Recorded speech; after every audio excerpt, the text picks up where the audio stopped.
Je vous présente ici aujourd'hui ce fichier qui va nous permettre d'automatiser avec Excel l'estimation de nos projets, et en l'occurrence les projets de construction. On peut l'utiliser aussi dans plusieurs domaines. Je prends donc l'exemple, disons, je vais prendre mon projet numéro 3, projet numéro 3, voilà, je l'ai automatiquement. Alors, le nom du client, le nom de ce projet, le superviseur, le représentant commercial et le coût total du projet, son prix total et l'estimation du profit.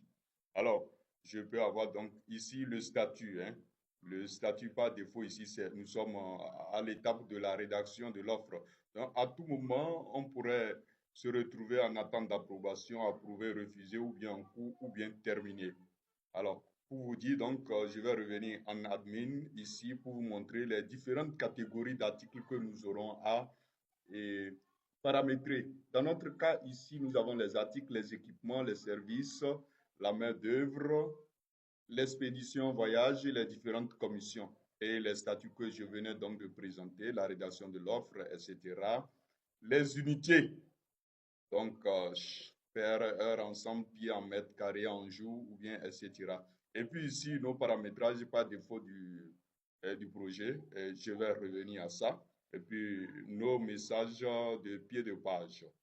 Alors, je reviens à mes projets. Donc, vous venez de voir ici, dans les détails de projet, nous avons les articles, équipements, services, main-d'œuvre tels que nous les avons paramétrés. Donc, ici, lorsque nous cliquons sur les articles, donc, vous voyez les articles que nous avons déjà pu saisir et le montant, ça donne déjà article 51 470.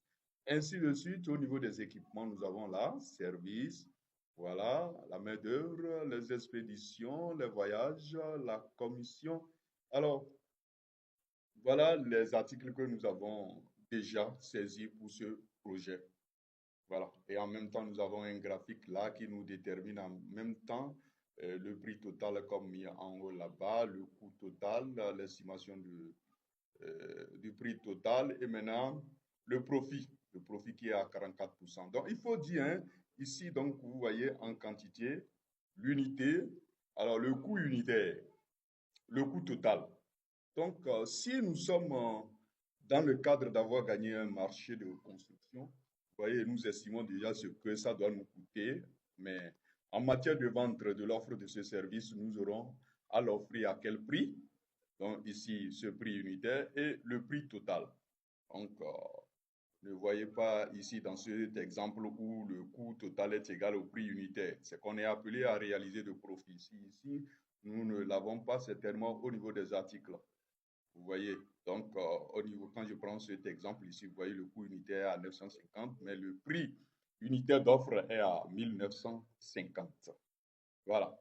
Donc, on peut passer au précédent projet, voilà le projet numéro 2. Ensuite, au projet numéro 1. Donc, voilà. Et on peut tout faire. Et lorsque nous avons besoin de saisir, alors si nous voulons aller voir en PDF, donc voilà, voilà, voilà. Nous avons donc là notre estimation. Alors, sur une page PDF. Alors, en même temps, là, à côté, vous voyez, à côté, nous avons besoin de visualiser ça. C'est là, ça qui est là. La colonne des dates, la colonne d'articles, désignation, quantité unitaire, coût total, prix unitaire, prix total. Alors, si nous voulons donc envoyer ça à notre client, certainement, nous n'avons pas besoin de faire voir la date, la colonne de dates, et nous n'avons pas besoin de lui aussi montrer la colonne de notre coût unitaire et du coût total. Nous allons donc masquer. Et en cela, nous allons donc revenir dans la feuille admin. Admin, vous voyez d'abord ici, dans le cadre de la conception de notre projet, nous devons peut-être mettre une marge bénéficiaire requise. Donc, nous disons qu'à chaque fois, donc, il faut au moins 30%. Donc, inclure la taxe de vente s'il y en a et quel type de taxe. Donc, ici, nous avons mis, par exemple, 17 et TVA. Et quel est le taux de cette taxe-là? Nous avons mis là, par exemple, voilà, 18%. Maintenant, est-ce que nous allons inclure la date dans l'impression? Au niveau de l'impression, si nous voulons inclure la date de la journée de l'impression, voilà, nous allons dire oui, sinon non. Maintenant, inclure le coût dans l'impression, tel que je disais, la colonne du coût. Si nous voulons l'inclure, nous allons dire oui, sinon, on va dire non. On va dire non. Voilà. La date de l'impression, la colonne de l'impression, telle que je l'ai dit, on peut mettre alors là non. Voilà. Maintenant, le statut du projet par défaut. Voilà, nous sommes, si on n'a rien sélectionné comme statut, mettra par défaut la rédaction de l'offre. Alors, nous pouvons donc venir ici. Donc, vous voyez automatiquement, je suis revenu, je vois la colonne de date n'existe plus, elle est masquée.